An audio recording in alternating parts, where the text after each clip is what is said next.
Esse GPS é o primeiro de uma série que eu vou fazer com dicas operacionais / estruturais sobre a redação em si do trabalho. Vamos conversar aqui, compartilhar algumas dicas que eu repito todo semestre praticamente com os meus alunos, então agora eu vou dividir com você. Hoje nós vamos falar especificamente sobre nota de rodapé e transcrição.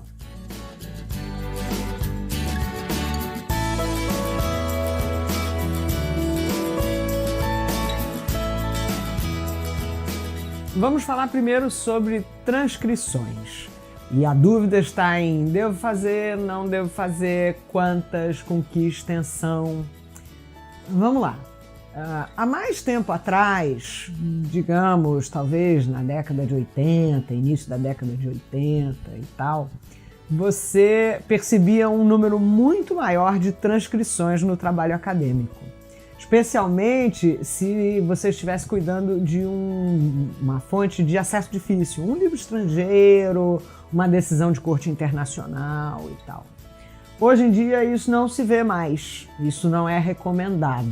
Por que isso antes era possível e hoje em dia não é mais tido por adequado?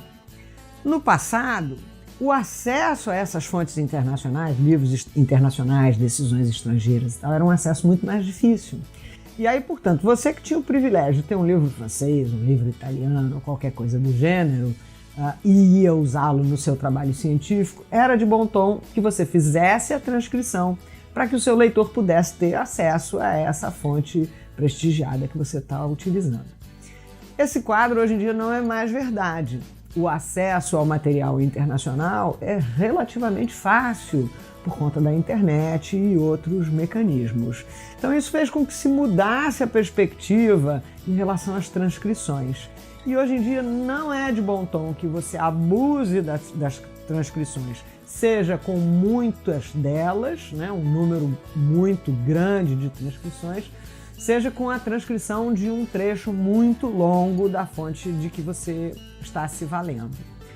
Vanessa, mas eu quero citar o autor. O autor, para mim, é importante. Perfeito. Você pode sintetizar as ideias do autor. Ou você pode fazer uma paráfrase.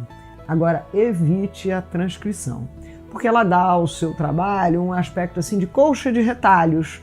E parece que, afinal, quem está escrevendo não é você, porque você o tempo inteiro usa as palavras do outro. Então, essas são as observações em relação às transcrições. Agora vamos às notas de rodapé. Notas de rodapé é um assunto mais sensível. Por quê? Porque depende da situação e do tipo de trabalho científico que você esteja elaborando. Se você está escrevendo um artigo que você quer submeter à publicação, você tem que olhar nas normas de publicação da revista como é que eles tratam a nota de rodapé. Porque há revistas que pedem que as notas de rodapé não contenham, por exemplo, referências bibliográficas, sejam só notas de natureza meramente explicativas. Há revistas que claramente dizem que evite nota de rodapé. Então, se você está escrevendo um artigo científico, primeira providência, veja as normas de publicação da revista e faça como ela determinar.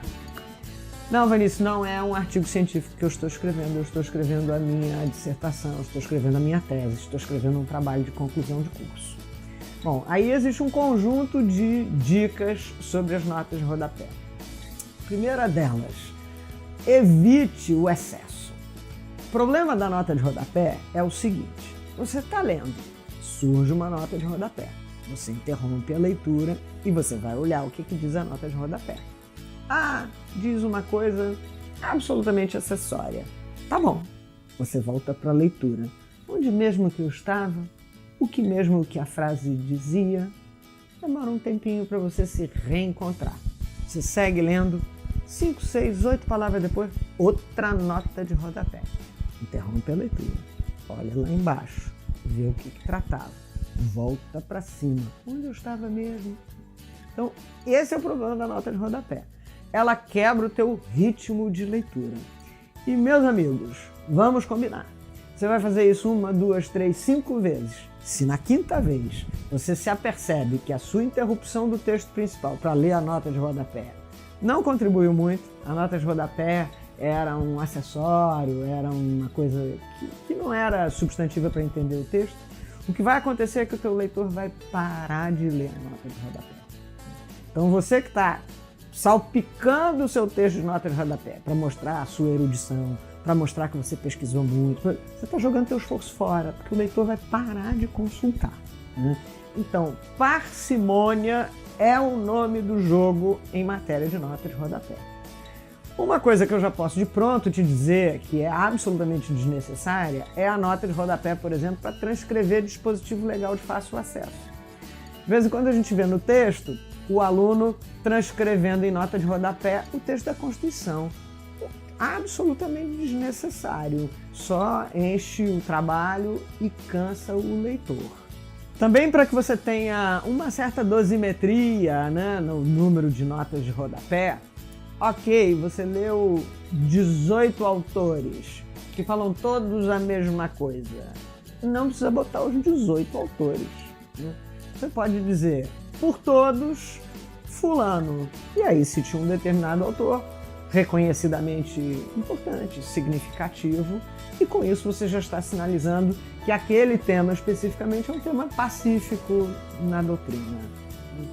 Em resumo, se no seu trabalho o espaço físico numa lauda consumido em nota de rodapé é igual ou maior do que o espaço físico consumido com o texto principal, alguma coisa está errada, né, amigo?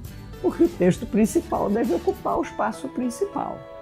Então, fique atento, não seja excessivamente generoso nas notas de rodapé para que o seu texto não fique cansativo.